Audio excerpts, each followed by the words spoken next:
کہ ایک روز، یہ بڑے غور سے آپ نے سننا ہے، اس میں وہ بنو امیہ کا بنو امیہ کے اس شخص کا بھی آپ کو پتہ چل جائے گا، معذرت چاہتا ہوں میں، کہ وہ شخص کون ہے جس کی مذمت میں یہ آیات نازل ہوئی ہیں۔ لکھا ہے کہ جی ایک روز حضرت رسول اکرم صلی اللہ علیہ وسلم کے پاس آپ کے اصحاب بیٹھے ہوئے تھے۔ عبداللہ ابن مکتوم جو خاص صحابی، مؤذن اور نابینا تھے، کچھ احکام خدا پوچھنے کے واسطے آپ کے پاس حاضر ہوئے۔ آپ نے منتہا اخلاق اور ان کی نابینائی کی وجہ سے حضرت عثمان سے، جو آپ کے پاس بیٹھے تھے، آگے بٹھایا۔ یہ امر حضرت عثمان کو ناگوار گزرا، عبداللہ کی طرف پشت کر کے بیٹھ گئے، اور یہ بات خدا کی مرضی کے خلاف تھی۔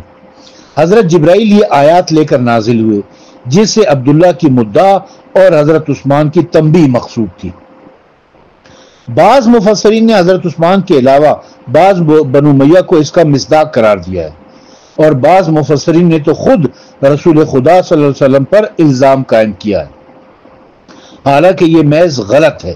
یہ کیوں کر ممکن ہے کہ صاحب خلق عظیم ایک دیندار کے ساتھ ایسا برتاؤ کرے جو اس کے غلاموں سے بھی بہت دور اور خلافت قیاس ہے؟ کجا شان نبوت، کجا بدخلقی و بدترش روئی، معاذ اللہ ثم معاذ اللہ۔ اب اس تفصیل سے ہمیں یہ پتہ چلتا ہے کہ اصل بات کیا ہے۔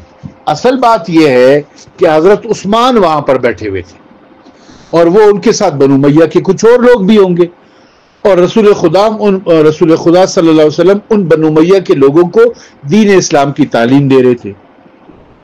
اتنے میں حضرت عبداللہ ابن مکتوم رضی اللہ تعالیٰ عنہ، جو کہ ایک خاص صحابی تھے، خاص صحابی کیوں تھے کہ یہ جناب خدیجۃ الکبریٰ سلام اللہ علیہا کے کزن ہیں، یہ جناب خدیجۃ الکبریٰ سلام اللہ علیہا کے کزن ہیں، اور نابینا تھے۔ یہ تشریف لے آئے۔ جب یہ تشریف عبداللہ ابن مکتوم تشریف لائے، اور مؤذن بھی تھے، رسول خدا جب حضرت بلال نہیں ہوتے تھے تو یہ اذان بھی دیا کرتے تھے، تو جب یہ تشریف لے کر آئے تو حضرت رسول اکرم صلی اللہ علیہ وسلم نے ان کو اپنے قریب بٹھایا، ان کو حضرت عثمان سے آگے بٹھا دیا، ان کو عزت دی، ان کو اکرام دیا۔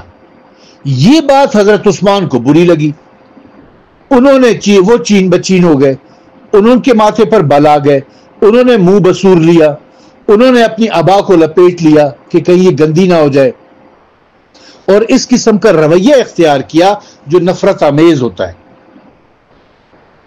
تو اللہ تعالیٰ نے حضرت عثمان کی تنبیہ کے لیے، حضرت عثمان کی مذمت میں اور حضرت عبداللہ ابن مکتوم کی حمایت میں اور ان کی فضیلت بیان کرنے کے لیے یہ آیات نازل فرمائی۔ مگر افسوس سے ہمیں یہ کہنا پڑتا ہے کہ ہمارے مخالفین نے ان آیات کو، جو کہ عثمان کے بارے میں، عثمان ابن عفان اور بنو امیہ کے دیگر افراد کے بارے میں نازل ہوئی ہیں، اس کو رسول اکرم صلی اللہ علیہ وسلم کے اوپر فٹ کر دیا، تاکہ حضرت عثمان کی غلطی پر پردہ ڈالا جا سکے، اسے بچایا جا سکے، اس کی وکالت کی جا سکے۔ بے شک رسول اللہ کی توہین ہوتی ہے تو ہو جائے۔ میں حیران ہوتا ہوں ان لوگوں کے اوپر، کلمہ تم محمد رسول اللہ صلی اللہ علیہ وسلم کا پڑھتے ہو، وکالت تم ابو بکر، عمر اور عثمان کی کرتے ہو، تو کلمہ بھی پھر انہی کا پڑھا کرو نا۔ اور پھر اس کے بعد یہ توہین آمیز رویہ اختیار کرنے پر کہ رسول خدا کے اوپر ایک بہتان، ایک الزام لگا دیا گیا ہے، اور وہ مذمتی آیات جو عثمان کے بارے میں نازل ہوئی تھی اسے رسول اکرم صلی اللہ علیہ وسلم کے اوپر فٹ کر دیا گیا ہے۔ یہ سب کچھ کرنے کے بعد یہ اپنے آپ کو مسلمان بھی کہتے ہیں اور جنت میں جانے کی امید بھی رکھتے ہیں۔ اگر یہی باتیں جو انہوں نے رسول اکرم صلی اللہ علیہ وسلم کے بارے میں کی ہیں یا کرتے رہتے ہیں، صحیح بخاری بھری پڑی ایسی روایات سے، اگر وہ ہم ان کے بزرگوں کے بارے میں کہہ دے تو ہم پر کفر کا الزام لگ جاتا ہے، اور یہ رسول اکرم کے بارے میں اور دیگر انبیاء کی توہین کر کے بھی مسلمان بنے رہتے ہیں۔ یہ کیسا انصاف ہے؟ تو یہ آیات جو سورہ عبس کی جو آیات ہے، یہ حقیقت میں رسول اکرم کے بارے میں نہیں بلکہ حضرت عثمان کے بارے میں نازل ہوئی ہے۔